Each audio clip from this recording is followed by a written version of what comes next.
NBA merupakan liga basket tertinggi di Amerika Serikat, sekaligus liga terkompetitif di dunia. Bahkan bisa dibilang, tingkat kompetitif serta kompetensi pemainnya lebih baik dibandingkan liga FIBA yang lingkupnya satu dunia.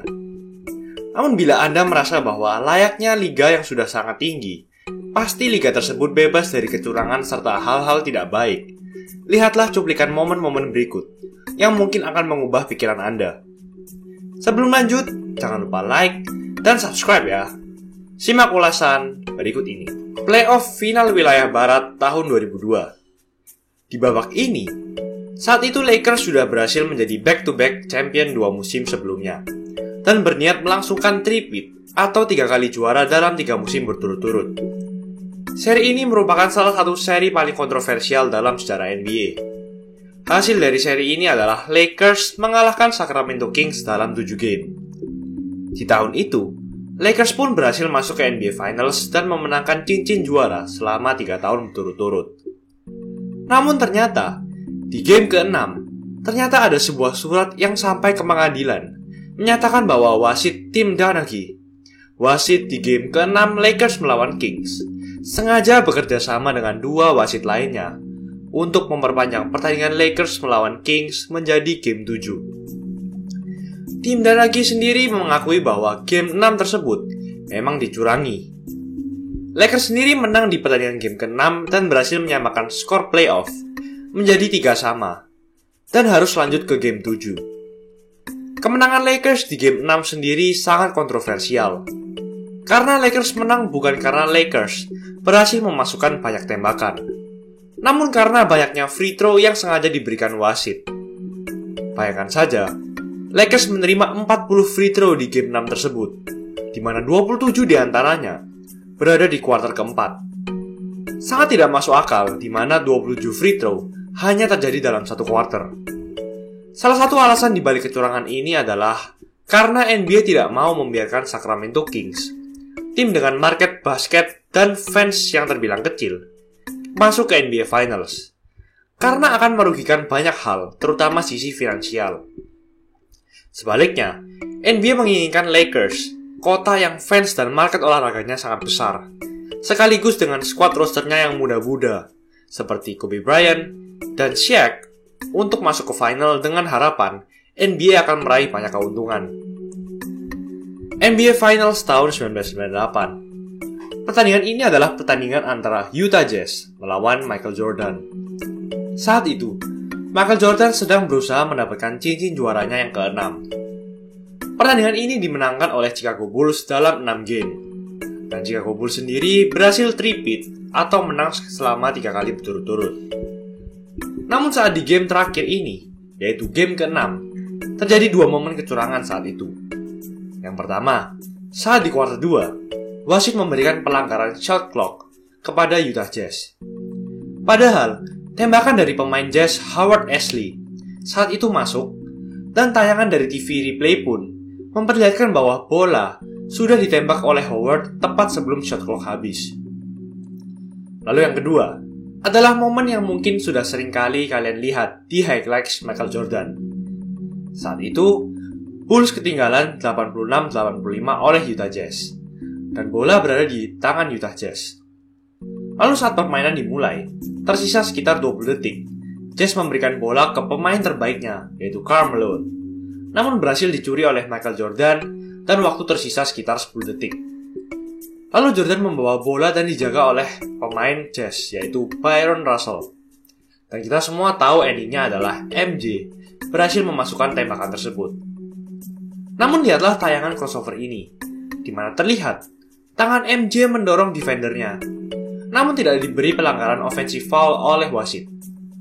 Dan akibat hal tersebut, Bulls berhasil memenangkan three-peat-nya di musim 1998. Semifinal wilayah timur tahun 1994. Hugh Hollins, wasit yang saat itu menangani pertandingan game kelima antara Knicks dan Bulls, mendapatkan salah satu corengan dalam sejarah perwasitannya.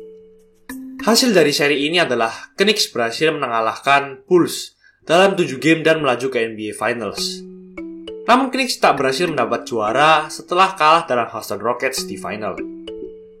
Di pertandingan game kelima ini, wasit Hugh Hollins memberikan pelanggaran kepada Scottie Pippen yang melanggar pemain Knicks yaitu Hubert Davis yang melakukan tembakan 3 angka saat waktu hanya tersisa 2,1 detik. Knicks pun mendapatkan free throw akibat hal tersebut dan berhasil memenangkan pertandingan. Saat ditanya setelah pertandingan, Hugh Hollins sangat yakin bahwa saat itu Scottie Pippen memang melakukan foul kepada Hubert Davis. Padahal, tayangan ulang dari televisi memperlihatkan kontak dari Scottie Pippen terjadi setelah tembakan dilepaskan, yang artinya seharusnya tidak ada pelanggaran dalam situasi tersebut. Awalnya, supervisor wasit yaitu Darrell Gerritsen setuju dengan wasit Hugh Hollins bahwa Pippen memang melakukan pelanggaran. Namun semusim kemudian, Darrell mengubah pandangannya dan berkata bahwa Hugh Hollins merupakan wasit yang buruk saat diwawancarai oleh reporter Chicago Tribune. Game 5 NBA Finals 2006. Pertandingan seri ini adalah pertandingan antara Miami Heat yang saat itu berisi superstar muda Dwayne Wade melawan Dallas Mavericks yang dipimpin oleh Dirk Nowitzki.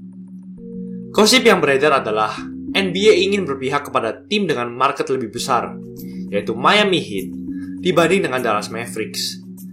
Hasil keseluruhan dari seri ini adalah Miami Heat menang dalam 6 game dengan skor 4-2. Namun saat di game 5, terjadi beberapa kejanggalan. Dwayne Wade mendapat 25 free throw sendirian, belum ditambah pemain Heat lainnya. Yang lebih mengejutkan, angka tersebut lebih banyak dari total keseluruhan free throws dari tim Dallas Mavericks.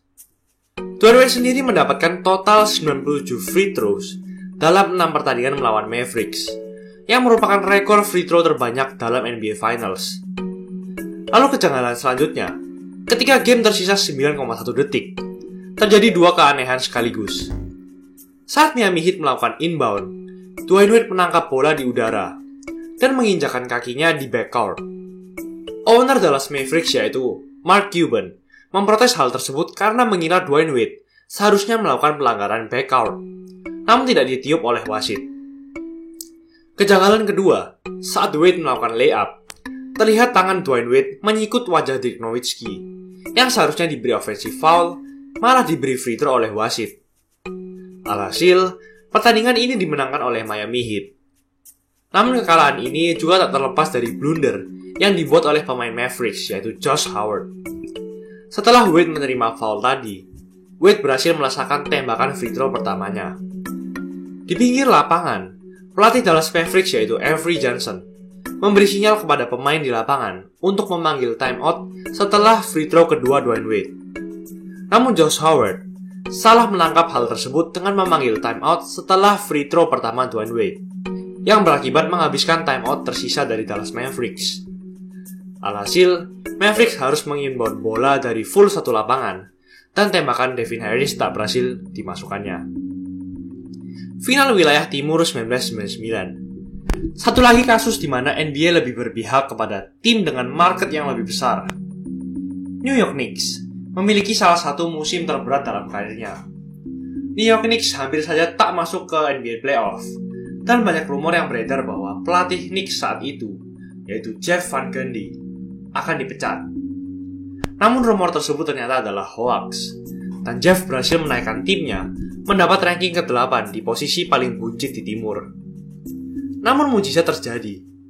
Dengan dipimpin oleh Patrick Ewing yang sedang cedera, bersama beberapa pemain lain seperti Larry Johnson, Latrell Sprewell, Alan Houston, dan Marcus Camby, Knicks yang berada di urutan ke-8 berhasil mengalahkan Miami Heat yang berada di urutan pertama, serta menjadi tim urutan ke-8 kedua dalam sejarah yang berhasil mengalahkan tim urutan pertama. Lalu Knicks pun terus menang, dan akhirnya bertemu dengan Indiana Pacers di final wilayah timur. Namun di game ketiga, ketika skor 1 sama, terjadi kejanggalan. Saat itu, New York Knicks ketinggalan 3 poin, dan skor saat itu adalah 91-88. Larry Johnson berhasil melesakkan tembakan 3 angka plus 4-point play dari posisi yang sangat susah. Namun yang membuat janggal adalah, saat itu, defender Larry tidak menyentuh Larry sama sekali. Namun wasit melihatnya sebagai pelanggaran dan membuahkan 1 tambahan free throw yang berhasil dilesakan oleh Larry Johnson. Alhasil, momentum berpindah ke New York Knicks, dan Knicks pun memenangkan seri ini dalam 6 game. Itulah ulasan mengenai episode kali ini. Jangan lupa like, comment, dan subscribe agar channel ini bisa berkembang dan menghasilkan video menarik lainnya. Thanks for watching. I'll see you in the next video.